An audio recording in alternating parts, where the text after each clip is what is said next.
am going to move on with our day and take this opportunity to introduce you to Scott McGill, who is the founder and CEO of Ecotone, one of our sponsors of the event, a design-build ecological restoration company based just near here in Forest Hill. Scott has over 30 years of experience, of applied experience in both design and construction of ecological restoration projects throughout the United States. Ecotone started as a small two-person consulting firm in 2000, and now it has over 80 employees. So much like a Beaver, he has made a braided network and community of individuals, and I'm very fortunate that I get to know Scott and am going to continue working with him as he is a board member of Beaver Institute. So I'm already very fortunate to have absorbed his wisdom and experience.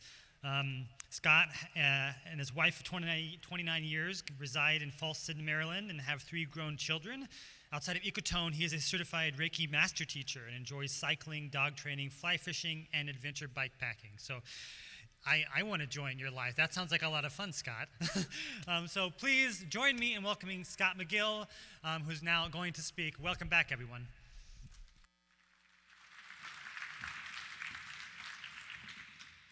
Okay, this should be an adventure. So let's get going. Thank you, Adam, for the great announcement. I thought I was going to talk about Reiki today. Is that okay? Okay, all right. We're going to talk about Beaver, and I'm going to talk a little bit about history today. I'm a history buff. My wife says I can't buy any more history books until I finish the ones that I already have. But with this thing with Beaver, there's a lot of history that goes, especially with where we are in the state of Maryland. So sure, a few stories with that, maybe what you didn't know. It's great to follow Chris, and he was great to have on the field trip yesterday. This idea that streams and what we think of streams and what we envision streams to be, and the evidence, both historically and geologically here in Maryland, for what they were pre-European contact. And then, this idea of restoration. Restoration's a big word, covers a lot, right? But let's try to put together this historical evidence, both in written and geologic form. And if restoration is restoring something to what it once was, then, it's got to include Beaver. It just has to.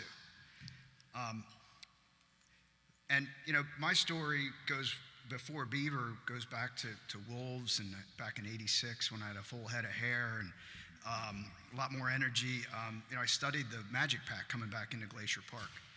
And I can still howl like a wolf. If you buy me a couple of beers, I might take you outside and we can do some howling later on today. But this idea that wolves, restore rivers in Yellowstone. Well, that's not 100% true, but it's certainly doing a hell of a lot of good out there, right? This apex predator, this trophic cascade of cascading benefits ecologically, that the grizzly bears are doing better, the willows came back, and because the willows came back, the beaver are doing better, all because a change in policy allowed us to reintroduce what was there historically, and we learned a lot. But, Aldo Leopold wrote about this in 1948, and in an essay that made it into a Sound County Almanac called Thinking Like a Mountain. We kind of stole that at Ecotone, and we think like a mountain, but we roll with it, Think like a mountain is a good way to be thinking. But my story with Beaver really started when I started to notice that all my sort of natural channel design, the single thread channels, the curvy ones, I built a lot of those, designed a lot of those. I have colleagues in the room, we've all done this, right? C4 channels, I built a lot of them. But we also planted a lot of riparian forest and created wetlands next to these systems. And by and large, beaver have colonized every single one of them over time. And what I'm noticing now is they're colonizing them more quickly because the beaver population in Maryland is increasing. They are, making their names known around here. This is a beautiful, perfectly engineered Murphy Pool C4 complex, engineered to the exact millimeters of each piece of cobble that was put in. And the beautiful tow wood had a perfect radius when we were finished. 3 months later, it was all beaver ponds. There's a couple $1 million of really fine natural channel design work sitting under these ponds. And it makes you think, like, maybe we can skip that step, and just go right to this. Great podcast. Stuff you missed in history class. If you haven't listened to it, it's a lot of fun driving in the car or whatever. But I want to just dive into, real quick, not going to play this whole thing, but I'll play a little bit of it. This is Hollywood, not doing so bad, guys, as far as like what our streams maybe looked like back when the fur trade was the big economic driver in this area. And you might recognize the movie One Man's Quest for an Oscar, but it's right in the beginning, and it really gives you a pretty good idea of probably what a lot of our streams look like. They weren't single thread. They didn't have a lot of riffles and pools the way we think of them, but it was maximizing that interaction between vegetation and water, right? And we're not going to show the elk being killed or anything, so don't worry. Can you turn up the creepy music a little bit? There you go. Okay. But this if we're going to restore to what these systems were like pre-European contact, this is what it looks like. We got to start measuring our restoration in acres and stop measuring in feet.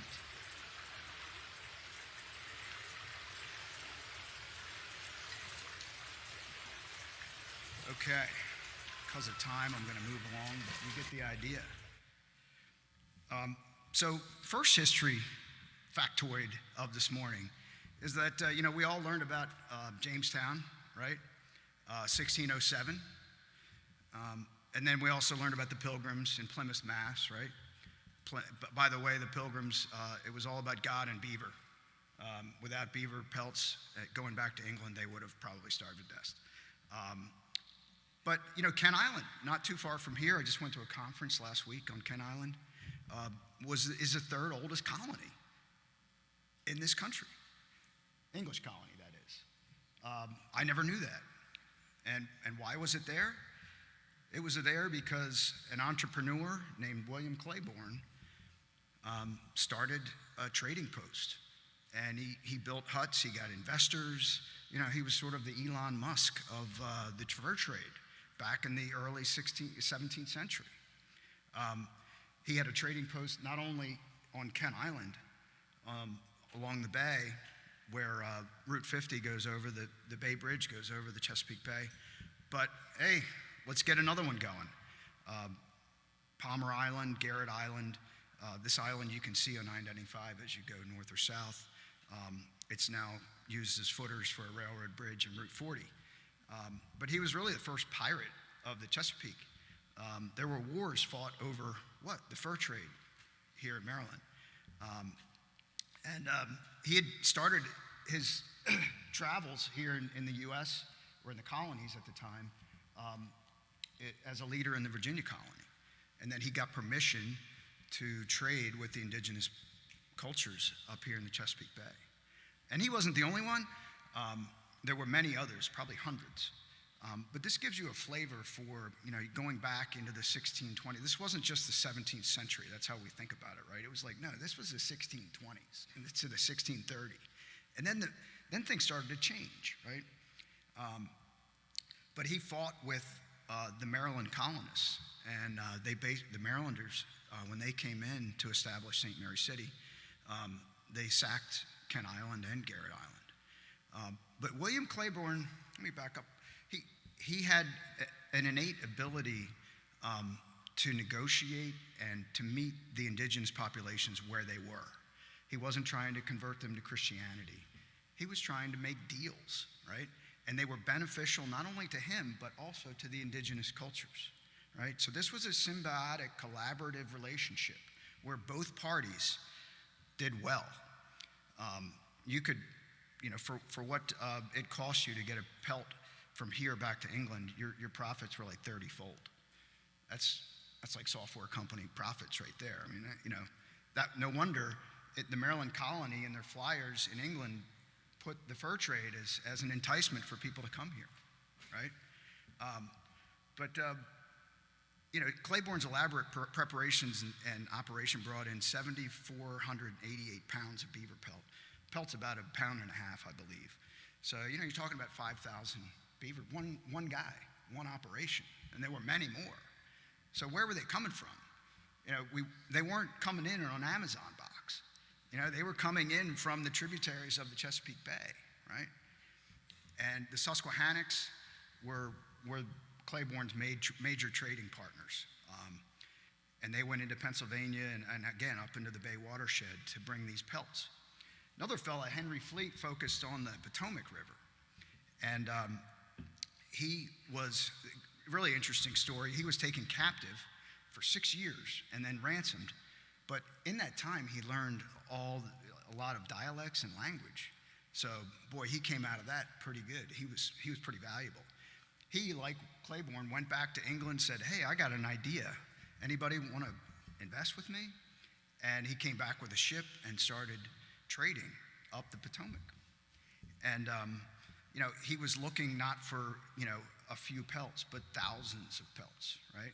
So what he would do, he'd go to the Potomac, he would meet these folks where they were, they would eat the food, they would participate in the indigenous cultures, and he'd say, I'm going to be back next spring, meet me here with 5,000 pelts.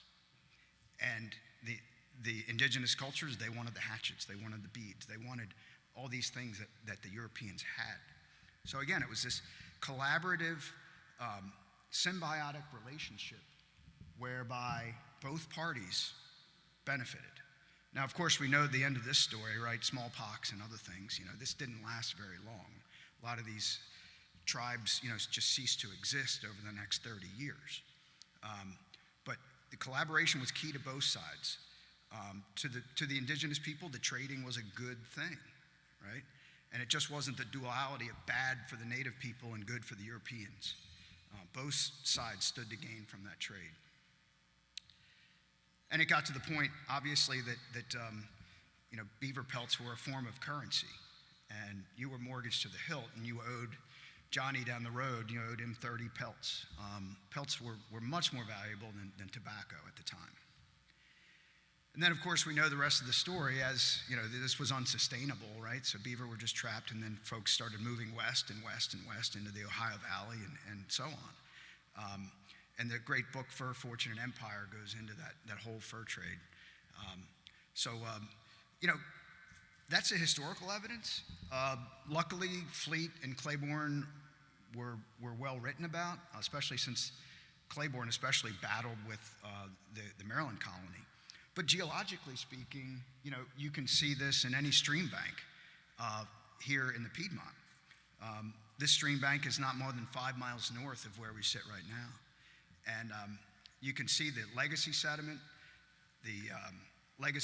left from clearing these areas for agriculture, timbering, as well as mill dams. But below that several feet of light tan soil, you have this beautiful peat layer, right?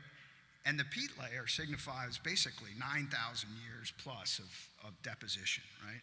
And riffle pool sequences didn't make this peat layer. This was wet meadow, multi-threaded wetland stream complexes, right? And, this is a diagram. We don't need to get into the technical stuff too much because I'm not really the guy following Emily and Chris. So, I'm just going to move on. But I did put together this graph. And this kind of drives home what Chris Jordan was talking about. It's like, okay, this wetland meadow complex, this morphology has been part of our stream valleys for 9,000 plus years out of 10,000, right? And then, okay, a couple hundred here, 100 there for ag and mill dams when, a lot of our systems were one mill dam after another.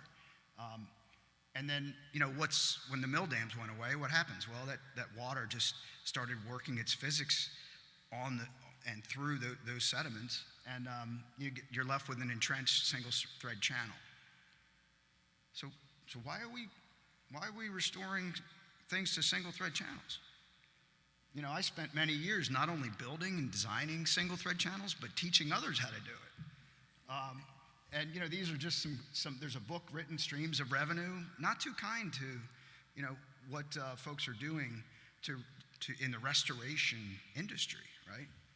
But, they're recreating sort of the smallest little bar here, right? Why aren't we restoring to what it was for 9,000 years out of the last 10,000? Another little activity that I had a poor intern. She did a fantastic job, but it was cruel of me for her to do this. I sent her down to the archives of the state of Maryland. I said, look for the land grants, the really old ones, the oldest ones, and then look through all that old English prose and find words like Pocosin and marsh and wetland. And she came back 3 days later, and she did it. And then we overlaid those land grants on Google Earth, and then I went out and trespassed on a lot of these properties and looked for the swamps and the marshes, and guess what? They weren't there anymore, that same point. And I got within probably 50 meters of these points where that surveyor, who's the only guy writing anything down back in the day, and what is it? It's a relatively dry, disconnected, forested floodplain with facultative up species, but somewhere close by is a relatively entrenched in size, pretty straight street or ditch, right? But that's what I grew up thinking what a stream looked like, So again, just another point of reference, another point of historical information that says our streams didn't look like anything like they do now, and our floodplains were much wetter. The landscape was so much wetter than it is now. And, I grew up fly fishing. This is one of my favorite rivers out in western Maryland. And, I thought, this is great, man. I'm out in the mountains. Same stream downstream turns into sort of what we call a stage zero, multi-threaded, wet wood, vegetation interacting with water. This is really hard to fish, but this is probably more like what our systems used to look like before we came in and ditched them and straightened them. Hillary had mentioned about TMDL, total maximum daily load, if you're unfamiliar with these terms, but it's basically a report card that each municipality, county, state has to submit to EPA every year. Hey, what are we doing to reduce sediment and nitrogen and phosphorus from getting to the Chesapeake Bay? Those are the big ones, right? And we do a lot of work, spend a lot of money, This is at the Guinness Brewery, all the water coming off the parking lots gets into these really nicely engineered systems, rain gardens we call them. We're trying to hold that water in place, right?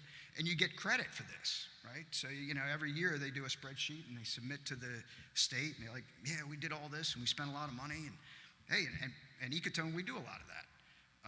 You get credit for enhancing a stormwater management pond. This stuff can get pretty expensive. And you get credit for that, and it's good work. It needs to be done, don't get me wrong. We get into a lot of credit for stream restoration, right? Pretty expensive too, a lot of import of rock and but ironically, what we were talking about with Hillary, you don't get any credit for this? Well, why the heck not? This is amazing. You're storing like 8 million gallons of water here, putting it back into groundwater, reducing flooding. It's a porous dam, all the wildlife habitat. Yeah, it's not really a thing in the Bay model right now. Again, this is even more. A little 2-foot beaver dam here, backs up into a 20-acre marsh, converted a frag marsh into what you see here. Pretty nice. We get no credit for that either. This is a relatively new pond, storing water that goes right to a tidal creek that every 10 years or so, we spend about $500,000 to dredge out that navigable channel. Well, guess what? The beaver dam's catching all that sediment now. How much credit do we get for that? Come on, how much credit do we get for it? 0. Okay, so this is what we got to change. This is what we're talking to Hillary about. I'm not an economist. I do my best at some of these numbers, but I had the same intern look up all the different sources of papers about nitrogen removal, phosphorus removal, and sediment retention, centered around beaver ponds and the ecosystem services they provide. I'm not going to go through all this. I'm going to go right to the picture slide because it's easier to understand for me. But, we made some assumptions. This is back of the envelope math, folks. So, but, beaver colonies, an average of 6 beavers per colony, up to 12 beavers. And we estimate that one colony, on average, creates and maintains a 5-acre pond. So I'm going to even simplify that more and say 1 beaver equals 1 acre of wetland. Okay? Got that? See how simple that is? And then we looked at the TMDL and the goals that we're trying to meet for nitrogen and sediment. Phosphorus is a little bit more complicated. But how many licks does it take to get to the center of a Tootsie Pop? Some of you are old enough to know what that old commercial was. Well, how many beaver does it take to get to the TMDL in Maryland? And we figured out, this is wrong, but it's probably pretty close. If we had 3,255 acres of additional pond created by beaver habitat, added to the landscape, we would meet that nitrogen. And that's just beaver. That's doing nothing else, right? And sediment, maybe a third of that. So beaver ponds are pretty good at storing and retaining sediment. So here's my simple math. 3,255 acres of beaver habitat, wetlands in Maryland to meet the nitrogen TMDL. And then, we deal in property values a lot. Average value for ag land, I just use $10,000. It can be a lot less, it can be more. But, okay, well, if you're actually going to buy that land, how much would it cost? $32 million. You could, Scott could go out, if you gave us $32 million, we could go out and buy that beaver habitat, one property at a time, one negotiate at a time, and that's one way to do it. You could do a lease for $1,000 a year to a landowner to have recurring income, and all you need is $3.2 million. Just to give you an idea, the state of Maryland, we get money from a gas tax and from other sources, and we're making big investments. $50 million a year goes to great projects, doing restoration work, and to the ag community. So, this is just another way to look at it, like, if we're going to talk about economics of beaver ponds and how we get this into the mainstream, we need to start talking about the money aspect. And Ecotone, we also deal in mitigation banking, and the numbers go up from here, folks. So, we sell wetland credits to folks that have unavoidable impacts to natural resources. And, by and large, it's a range, but I use $250,000 an acre. That's how much, somebody has to pay for an acre of wetland mitigation in Maryland. Virginia, Pennsylvania, same way, right? So wait, we're looking at 1 beaver equals 1 acre of wetland. So 1 beaver and the ecosystem services it provides, can we value that at $250,000? That's one damn valuable beaver right there. That's our economics, folks. That's the real world right now. So, I had some fun. I just come up with little memes. I got the Got Beaver t-shirt out there. We need to start educating and being cheerleaders for this kind of thing, Guerrilla marketing is what my marketing person says. Yes, you're a guerrilla marketer, Scott. Save the bay. That's what Hillary was talking about. Well, save the bay, save a beaver, for gosh darn it. But at our company, we've pivoted. And believe me, this is not an easy road. This is not the easiest path to take a company in, right? Where you're pivoting from how you did things 10 years ago and how we're thinking about stuff now is completely different. But we're pivoting to process-based, low-tech, heavy diesel to low diesel, even no diesel projects, right? We're passing along some of this less is more, being more sustainable, using nature to restore nature. Ends up being a win-win for our partners, for our clients. Design build is always a good way to go, in our opinion. And, learning from Mike and Skip and others, this coexistence and installation of flow devices. Oh, wow, I'm out of time. Shoot, okay. All right, we're going to skip that. So this is just a look at how we're designing sort of moving from a single thread to multi-threaded, where the floodplain is the stream. And this is what a stream restoration project looked like that we built a few years ago as we started to pivot. Where's the channel, Scott? Where's the riffles and pools? Where's all the cobble? No. We got this nice and flat, and then I told the guys, make it look like you just had a 12-pack of beer, guys. Make it rough. And hey, we're done. Guess what? Looks shitty, doesn't it? Messy, rough. That's the way we like it. Look at that. Good God, we're gonna get fined. Well, you know what? Now we got 6 streams instead of 1. Now we got 6 benthic habitats, 6 sets of fisheries, right? We got water, we're re-wetting acres, right? That's what it looked like after 1 season. Wet meadow. You think this thing is resilient? Boy, when you get a big 4-inch rain, you might see an inch rise in the water, right? Because we're spreading it out. We totally took all that energy away, right? So this is what we call our mafia offer. It's simple, it's low risk, better outcomes. You can plant these systems any time of the year. You don't have to wait for spring or fall. It does a great job retaining nutrients, and it sets the table for beaver colonization. So this is Carroll Branch. We're working on this right now. This is a beaver dam analog project in a cold water system. It took us a long time to get through the permitting process, but we did it. This is, how am I doing on time? All right, I gotta show this video and then I'll wrap it up, because I got some really cheesy cinematic music that, did this on my iPhone. This was our first BDA project. This is our fleet manager, probably thinking to himself, Scott, what the hell are we doing? But we did cheat a little bit. We had some heavy equipment. We put in that mud on the upstream side of the BDAs, make it watertight, because we could. But we put in like 60 of these structures last summer. And then middle of construction, we got a 2-inch rain, and overnight, this is what happened.